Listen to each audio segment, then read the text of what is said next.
Hurmatli ayollar, agar shu 4 ta narsani doimiy qilayotgan bo'lsangiz, ko'krak saratonidan ehtiyot bo'ling. Birinchisi, bu juda kech uxlash. Uyqu vaqtida odam organizmida melatonin gormoni ishlab chiqariladi.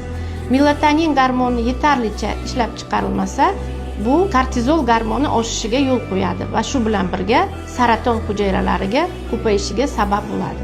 Ikkinchisi, bu kam harakatlilik.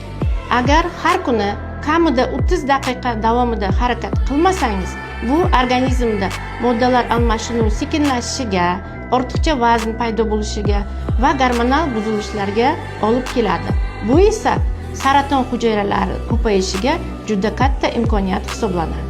Uchinchisi va eng asosiysi, bu siz yoqtirib iste'mol qiladigan yog'li ovqatlar, fast foodlar va shirinliklar saraton hujayralari o'sishiga zo'r ozuqa hisoblanadi va bu ularni 2-3 barobar tezroq rivojlantiradi.